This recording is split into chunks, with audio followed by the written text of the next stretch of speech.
Lynne from Saltburn. What a fabulous, fabulous day. Excuse me, the sun is ridiculously bright. We've made it down to the beach. I was talking to the lady in the bay next to us in the car park, and motorhomes can park free overnight. And from October to March, I think she said, you park free during the day as well, which is absolutely awesome.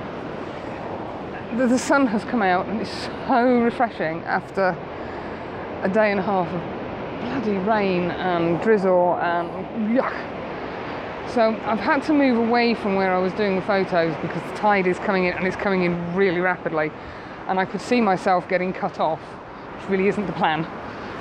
We've had one person have a disaster with the camera and seawater, and I wasn't intending to make me the second person. If I just spin you round, you might just be able to see there's a guy out here with a dog. That didn't have water on it about 3 minutes ago, and that's where I was stood. So I've beat a hasty retreat. But where you can see this beautiful old pier, the sunlight is lighting the sides of it up beautifully and bringing out all the greens in the moss that's growing on it and the seaweed. But there were some beautiful reflections in the wet sand, which I've concentrated on getting. I was using the 10 stop because there's people around, there's people walking dogs and so forth. There's no real detail in the sky, which is a bit of a shame, but we can't have it all. We've not got rain, which is a bonus. But I'm quite getting into this motorhoming business. Excuse the hat, it's not cold by a long stretch, but it's windy and my hair's going everywhere. And this just keeps it out of my eyes so I can have a vague idea of what it is I'm shooting. So I've just taken shelter under the pier. I'm keeping a wary eye on the tide. As I say, I was using the 10 stop, I was using the polariser and a 0.6 soft Grad just to even reflect the sky out a little bit. I'm not doing very well here. Let's turn you around that way. That's a little bit better. And the last image I got, I was shooting at f14, 65.7 second exposure, ISO 100, and I was at 22mm. I've got the 17-55 on because I just love the lens. I just so love being at the seaside. Next step is ice cream, closely followed by fish and chips. Although it is a little bit early in the morning for fish and chips, but it's such a beautiful day. And I really hope the guys out at the Lake District got something of a sunrise. Fingers crossed they did. The sunrise where we were parked out at Redcar was ridiculously good. Not what we were expecting. Well, we were expecting it to a point, but the colour was absolutely beautiful. Catch you later.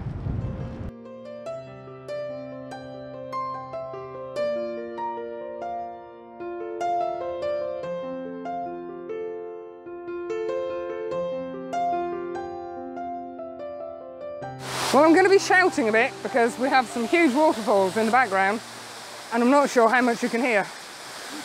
It's a bit of a battle getting down here. This is falling across.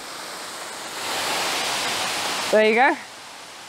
And it doesn't look very high, but it is apparently 30 feet. There's a kind of track down here, but it is only kind of a track.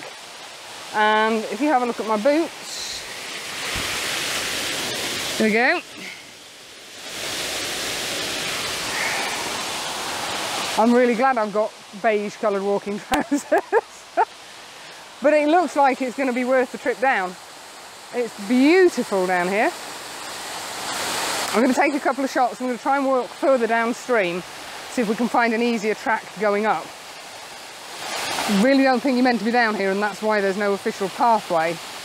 But it's definitely looking like it was worth the trip down.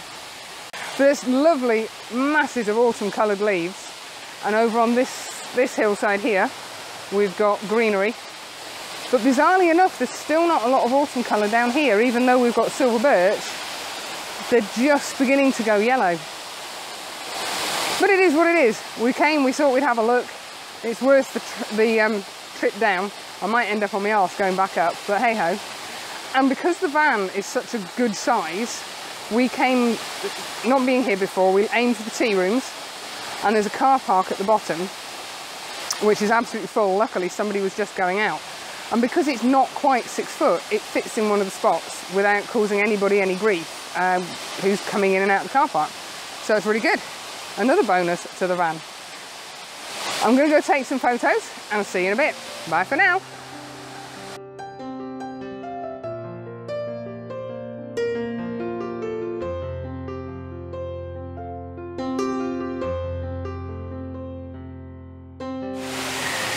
I can't tell you the difference a bit of good light and a waterfall makes to a girl's life. I haven't been able to talk to you whilst we've been shooting the waterfalls. Excuse me, there's a lump of mud there. Because it's just too noisy. But it's phenomenal. The leaves at the base of the waterfall to the left-hand side are swirling on long exposures. Haven't needed the 10 stop because it is quite dark down here, but the sun, as you can see, is just coming in over the tops. So I haven't been able to shoot with the top of the fall in and get a decent exposure all the way down. So I've just started where the water is coming over the top of the fall. I'll turn you around there. I've sort of cut the shot off along that line. I could spend all day here. It's amazing. It's a proper battle to get down. I'm just glad it was worth it when we got here, because there's every possibility of legs and arms being broken on the way down. There's deep mud, there's slippy tree roots, there's slippery rocks. There isn't really a path. My mood from yesterday is completely changed. This has been so worthwhile, the trip down.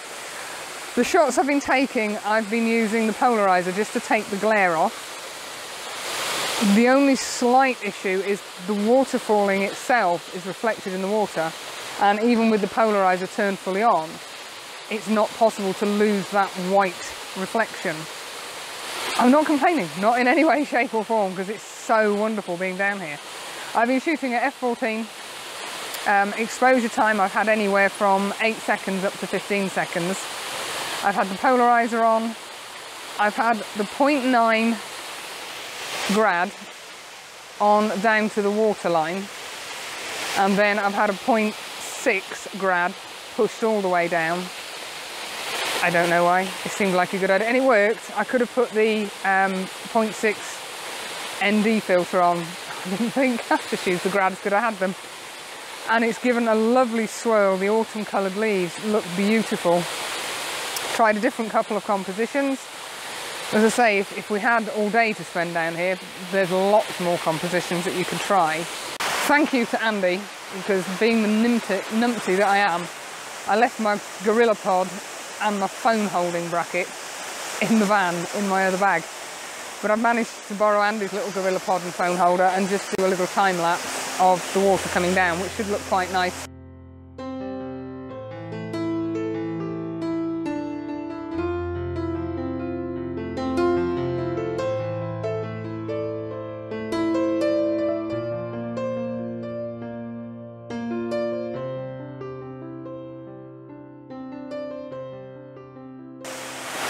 So yes, falling pots, waterfalls, the tea room, oh, the food they're serving looks absolutely delightful. We've resisted. We've got food in the van and that's what we're using. We know the stove works okay. We haven't had to use the oven. But yeah, this is a weekend about using the van and how versatile it is, how user-friendly it is. Done some photography with the van in it, and it's enabled us to get to some places that we maybe wouldn't have thought of, especially as we've been following the weather. Because I was ready to murder somebody yesterday. Glencoe was a different kettle of fish. There was more dramatic landscape, and although it was raining, it was misty rain, and it came and it went, and the mist lifted and it moved over the mountains and between the mountains. It was a completely different atmosphere to what we had in the lakes yesterday. But the lakes will be there when we go back next time, so I'm not too disheartened. Well, I'm not now. Yesterday I was. So we're going to pack up and do battle with getting back up the top. So if you don't hear from me for a few weeks, I'm still here. So we'll catch up with you in a while. Bye bye.